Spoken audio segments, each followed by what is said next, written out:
For Comedy Hype News, I'm Symphony Thompson. Last month, Desi Banks would become the center of conversation after revealing that while on the come up, his girlfriend left him after not supporting his dreams of being a comedian. This was revealed in an interview with Shannon Sharp for Club Shay Shay, where he says he was kicked out of his girlfriend's house and forced to live with his grandmother until his dreams took off. Well, now Desi's ex-girlfriend is telling her side of the story in an exclusive interview with Tasha K, and she says the struggle story he told on Club Shay Shay is fake. In a brief clip shared on the Unwind with Tasha K Instagram page, Desi's ex, Naisha D. Simone, is showing receipts of him using her car to film content and sketches. Some of these receipts go all the way back to 2013. In addition, she will also state that whenever Desi would go out to network, she always made sure he had some money in his pockets. Well, it didn't take long for Desi to respond in typical Desi Banks fashion. He would use his craft to get back at his ex. The skit reenacts a man using his girlfriend's car for work, only to use it to hang out with friends, destroying it in the process. The caption, how it used to be when your girl used to let you use her car back in the day. Let's take a look at these clips. I read where an ex put you out. Oh, yeah. So tell that story. In my beginning stages of, really chasing my dream of comedy. At the time, I felt like she didn't believe in my dream and my goals. I used to want her to support me so much.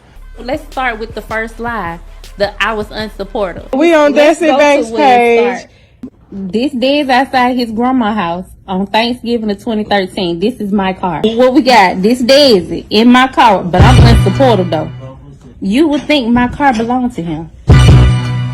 You in my car. This Daisy again. Where you at? June 2014. You in my car. This Daisy in his content. Where he at? In my car. Okay. Back when you was doing football before you even got into social media. That's Desi in my car. But I ain't did nothing though. Hey, you go praise the Lord in my car. Now you making content. Now you putting content on social media. Where you shooting your content at, Desi? In my car. In my car. All right, we did. All right, y'all.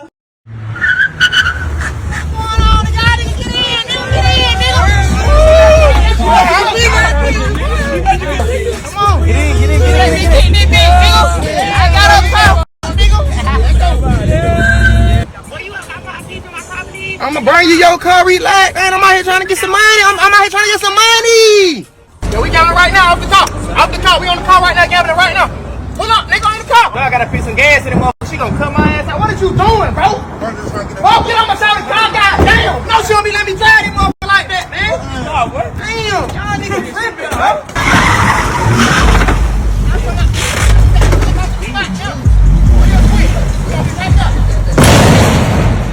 Pop that bitch out, Help me pop it out, Help me pop it out.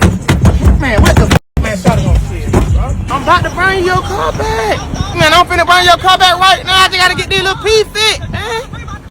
Joining me to talk about this conversation, we have our very own John Abba. John, thank you so much for joining us on this. How are you, first and foremost? I'm good. We got the match from my mama black hoodies, I see. I know. I think you kind of copy my style, but wow. I don't think that's it. But I want to dive into this conversation. A lot of layers. But first, I want to start with Desi Banks' response. You would see the skit. What are your thoughts and reactions to it? I mean, instantly, I thought that it was like brilliant on his part to use this content as a way of turning it into material. That's what you're supposed to do as a comedian. Initially I saw the ex-girlfriend making the rounds and the stories start coming out. And, we try to like not jump into those type of conversations on our platform. So I did see that Tasha K had got that exclusive, and it made me kind of think like, damn, is it something that we would cover? As you know, I've dealt with exes in the past in terms of talent, and it didn't go really, I guess, in a favorable light. But on this occasion, I thought it was brilliant for him to respond to it, but using his sword as a comedian, which is, we're going to crack jokes about it. So I did think that was pretty cool on his part. Absolutely. It kind of reminded me when Pretty V responded to all the stuff that was going on in the headlines with Rick Ross. She would go and, eat the chicken and kind of like dab on it as she's like crying and throwing out, but being able to use her platform and use her skill that she's mastered to, respond, if you will.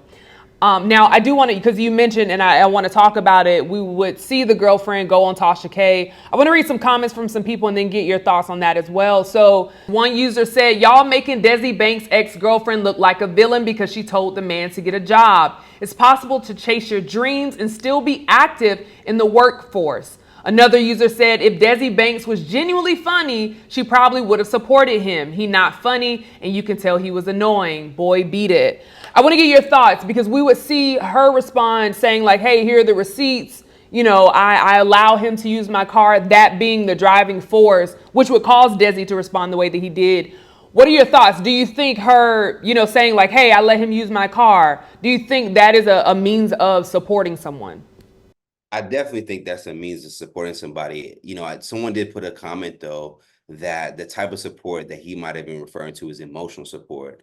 So I always tell the story. Interesting enough, I too was at my grandmother's house building my dream, and you do want certain energies around you where it's like, man, John, I believe in you, or Desi, I believe in you. I see what's going on. And so maybe she wasn't like giving him that type of like emotional support where he is sacrificing, his own livelihood, because ironically, yes, she had the security of the job, but she also, didn't have what he was facing, which was the lack of security, the fact that he probably didn't have benefits. Like there's a real sacrifice that goes into it when you put yourself out there. But I don't necessarily think that you need to harm other people or put some other people in a disadvantage for you to be able to propel forward. And initially, if there were a couple, they were supposed to kind of work those details out, so that maybe we have to hear about this today. Yeah, no, I definitely agree. Every situation is completely different. Not everybody's, built for the same thing, like, and not in a negative way or anything like that. They're just different situations that people are able to, be in and be okay with. But let me ask you, what are your thoughts on the ex-girlfriend responding? Do you think she should have responded? I think she has every right to respond. Sometimes we don't think about it from that lens because these entertainers have these big platforms, and the girlfriend is someone we don't know. We never heard of her. And I think that just for her own reputation, I'm sure her own peace, given that she has people in her circle that know who the ex was that he's referring to in the Shannon Sharp conversation, she has every right to respond. Now, I think the way that you go about it is kind of where we can probably kind of, pick it apart. But I think, she has every right to respond when you're kind of putting a story out there that I feel wasn't fair, because he has such a big platform. And you got to think about the fans are going to always ride a lot of times with what their major talent is saying or expressing, even if they're wrong. Yeah, I'm going to say I disagree just a bit, and I want to explain why just a little bit. I think her responding seems more like a clout chase. Like, it doesn't feel genuine. It doesn't feel like, oh, hey, I want to make sure I clear my name, because one, Desi Banks never mentioned her name. Now, if he did mention her by name, then I absolutely agree. Like, hey, go on another platform. But the fact that she, is someone that we don't know, him saying my ex-girlfriend, we had no idea who she was. Nobody was going to go back and be like, oh, let me find who this ex-girlfriend is, because no one cares that much to do that. But her going on, of course, Tasha K, which has a reputation of having these types of conversations. And typically, for a lot of people, it feels messy. So for me, it was just a very, like you said, the way that she did it. Personally, for me, I wouldn't have responded, because the thing is, regardless of who you are, no matter how perfect you think you are, you're going to always be the villain in somebody's story. I can guarantee you there's some guy out there that's probably like, oh, Symphony was the worst girlfriend, or Symphony didn't do this. And while that may not be from my perspective, you're always going to be a villain in somebody's story. So it's just like, if you have real friends, they know who you are. Go ahead. Symphony, are you speaking from the terms that you are somewhat of a public figure? Are you speaking from that perspective? Because there's a perspective to push back a little bit on what you just said. You got to have some empathy for the young lady that came to Tasha K. A lot of times when people are coming out with these stories, there's hurt that's attached to that. You're not coming there if you're really like, and this is not a knock to Tasha or the platform, but you're not coming there and things have worked out great. It's letting you're coming there if things didn't really work out the way you intended, or there's hurt attached. So I can only assume that the young lady is definitely hurt by the outcome, and that not only the guy that you were with together for 6 years, you dedicated yourself with, you felt that you were sacrificing, he would later blow up and become who he is today, and you're not a part of that story. So your investment that you made into that relationship didn't pan out. So yeah, you want to come out there and be able to, one, defend your relationship, defend the time that you spent with this person, because now this person is going on platform saying you never supported him, when in your mind you was probably doing the best that you could. And I think that it's fair for her to try to at least balance that out. The fact that he's using her for material. And then I did say that I liked that how he responded, because I thought it was great. I wish more comedians did that, rather than being offended and like being like, oh, I don't want to deal with it. And kind of even our platform, I wish they could like use the stuff that we have as material. So I like that, but also the empathy of like, damn, he not only like blew up, now he's taking your like pain or part of your pain and turning it into more material. And I think he got how many views did he get for that? How many comments did he get for that? So that's where my lens is. I'm a little bit empathetic when it comes to the young lady of saying, hey, it didn't work out for me. I want to be able to expose them. But at the same time, I think the way that you go about it is up for debate. And I think the key word that you mentioned, it does feel like she wants to expose him. Now, while I can have empathy and absolutely understand like how hurtful that can be, but the moment that you take that hurt and then you want to hurt somebody, that for me, I'm not okay with that. Like I can't okay that, but I do understand hurt people. We all make mistakes. So I'm not like, writing her off or like, you're just a horrible person. Absolutely, I get it. I'm going to always be empathetic to a human being, a human. However, I just don't think this was the right way to go, because she could have continued living her life and nobody would have known, who she was, in a sense of obviously like her friends and the people that are around her. But for the millions of people that saw the interview, nobody was checking for, oh, hey, what's this ex-girlfriend's name? Because he didn't say her name. And the reason how I have this perspective is because when we did our interview with Earthquake some years ago, that's what compelled me to give his woman a platform to speak her piece, because he was using her for material. He was talking about his relationship on stage. He didn't say her name verbatim, but he was you kind of could reference, I guess, if you're in a circle, who he was talking about. And I just thought it was fair. Like a lot of times, like even when our debates with like our back and forth with Corey Holcomb at times in the past, we were giving comedians that didn't have a platform, such as Alec Thomas, to be able to, hey, push back on that. Someone's calling you gay. Nah, you should be able to say like, nah, that's not what I'm about. And I think in this regards, his ex is allowed to be able to push back on something that's being amplified to millions of people. Millions of people consume that content and took a storyline and thinking that this young lady, hey, Symphony, if we were together, you weren't supporting me. And now I'm pushing that out, and you walking around like knowing in your heart like that wasn't the case. So I definitely feel his lady should be able to speak up. Yeah, no, I completely get it. Again, I think you're gonna always be somebody's villain. You can't always respond to everything. I just don't think you have to respond to everything. I think with him doing the skit, I that I love think was great. was. It showed me a little bit about his maturity, but like how he's thinking about his position, the strategy that's there, and ultimately it just works. We're talking about it. People gonna go jump on his page to look at the skit. So I think we need to be more strategists in the long run, anyway. Yeah, no, I absolutely agree. Now, let's take Desi and his girlfriend out of this, because relationships, especially this whole, when we're talking about the financial aspect of it, has been a conversation that we've seen, whether it's down different avenues of the 50-50 conversation or, all these different types of things. So I want to get your thoughts. Let's take them out of it, but just a man and a woman. What are your thoughts about a man that stays with a woman that's not contributing financially? I mean, honestly, I'm a traditionalist.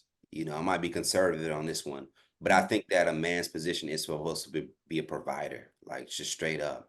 Now there are times where I think we get in tough spots. Like I've been in tough spots in my relationship where it's like, baby, I'm not in a position like I once was. But my intention, the key word is intention. My intention is to come in there and take care of the household in terms of the bills, the lights, and that hopefully your intention can balance it out where there's things that I'm not doing that becomes kind of your role, your position.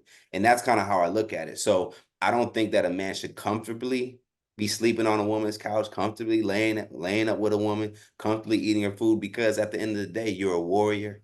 I feel you're a man, you're a leader. and you're not going to be able to lead from the couch. You know, you're not going to be able to lead by waiting for somebody else to feed you. You're going to have to go hunt on your own, and you're going to have to take the woman along with you. And hopefully, if she's the right woman, she's going to complement your moves and support, and you guys are going to complement each other at the end of the day.